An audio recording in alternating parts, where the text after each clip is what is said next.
Austin thing come about? Like we talked a little bit about it off air. Was this major plan for a long time, or was it like, I remember you were like, hey, Bryan, you got to go there. Like you got to be there. You're being a good guy, good friend, good brother, right? You're like, you got to go. Did you think in the back of your mind you were going to go? Like, how did, dude, I got 4 kids. I can't move across the city without being a 2-year plan. You know what I mean? Like, how'd you get this done, brother? I know. It started with the fires. Like, so if you don't know the way LA works, so think of a mountain like this. Palisades is here, and I'm on the other side of the mountain. The only thing that separates us is the mountain. Yeah. So when the fires hit, the fires everyone I'm sure heard about, there's all these fire trucks around my neighborhood, like everywhere. And one of the fire truck guys recognized me. I'm talking to him, and he goes, buddy, get your kids out. I go, really? I go, but we're good here. He goes, you're not. He goes, because we're here because if those winds change 2 miles an hour this way, you're the Palisades. Yeah. He was like, don't wait for the government to tell you to get your kids out. So we dipped out, power shut down. We were shut down for 2 weeks, living with my mother-in-law. And my wife, I wanted to move during the pandemic. I was so sick of LA in the pandemic. Right. And that's when all my guys moved. And my wife just wasn't having it. She's from here. Her family's here. So she wasn't having it. Then the fire, she looked at me and was like, let's get the hell out of here. I'm like, really? She was like, yep. So I put the house up the next day for sale. Yeah. The other house was up for sale. And then when those sold, I'm like, oh, shit, it's getting real. And then for me, it got real when I had to shut down my fish tanks on Saturday. I was like, oh, shit, I'm really leaving, man. So I think it's just time. I think it's good for the kids, for them to see a little bit of adjustment. Everyone's a little too comfortable. Okay. And it's just whenever I make these big moves, it always works out. So I think it's good. And in regards to Callen, comedy in LA is pretty dead. It used to be the golden age. It used to be especially 2018, 2019, especially when I got into comedy, like 2016 to 2019 was like the golden age of the Comedy Store. All that's gone. It's all spread out. COVID kind of messed everything up. Cancellation culture messed everything up. So the Comedy Store is not really pop anymore. So for Callen, he just became kind of this road comic, and he's on his own. He's not around, his peers and stuff like that.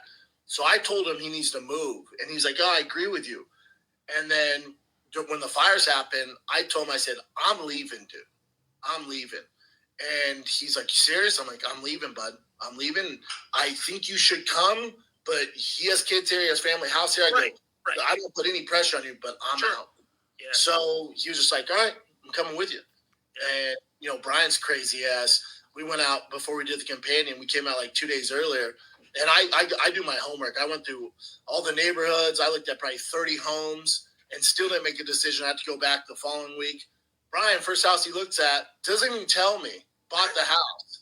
Doesn't tell me. And like 2 weeks later, he's like, oh, yeah, man, Austin's great. I'm like, what the fuck you mean? He's like, oh, I moved. I'm like, oh, my God, dude, I got to go to the studio still. He's like, really? He's like, how long is that going to take? I'm like, right in May, dude. Yeah. That takes a minute. And he's going back and forth. So, it's a big move, man, but I think it'd be good for us. I love it, man. Hey, First and foremost, Brendan Schaub doing a show of a nobody. This idiot still doesn't realize Bryan Callen wants nothing to do with him and doesn't want him to move to Texas. The fact that he moved right away and didn't tell you for 2 weeks, it should be evident enough. You have to understand, the only thing Bryan Callen has left is stand-up. That's all he's got.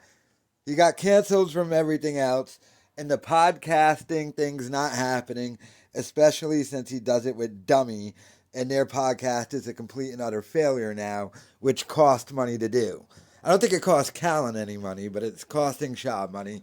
That's why they keep making the statement, oh, we do this for free, because they know they're not making any money and the podcast is dead, and they've admitted if they could go back and change anything, it would be the Bobby Lee thing, because that's kind of what killed off the podcast. But Bryan Callen got offered a residency of such at the Comedy Mothership, Joe Rogan's Comedy Club. So that's why Bryan Callen is going down to Texas and moved down there so he could do that every week. Brendan Schaub is following him down there.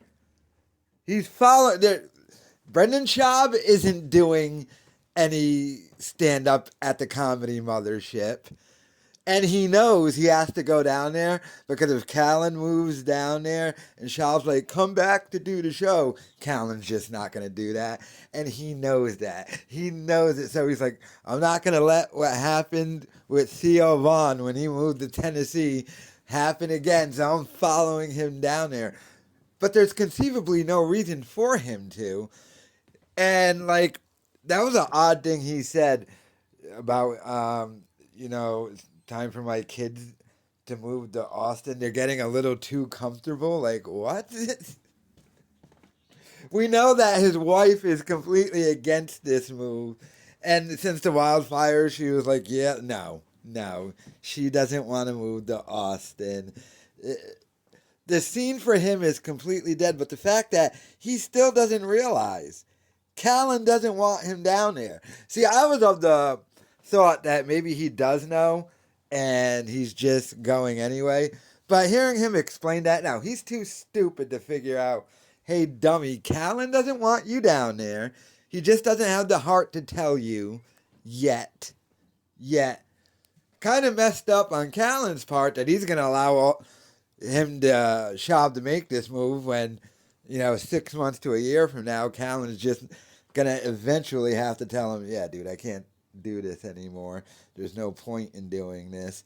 You should just tell him now, rip the Band-Aid off, but he's not. So he's moving all the way down to Texas, and he's going to try and bother people at that comedy mothership. Now, Joey Diaz told a story that Joe Rogan in the green room at the comedy mothership only allows people who are performing to go in there. So I wonder if there's going to be an exception for Brendan Schaub. Will there be an exception of the only non-performing guy in the green room being Schaub because he plans on following Callen there? Every time Callen is going to go do stand-up, Schaub's going to show up to support him. But I wonder if that's going to be an exception to the rule because all Schaub does is just throw Rogan's name around. We know that from the Bobby Lee debacle. So I wonder if at that club, Schaub's going to be throwing around Rogan's name, even though he's not going to be performing because Joe Rogan won't let him on stage to perform.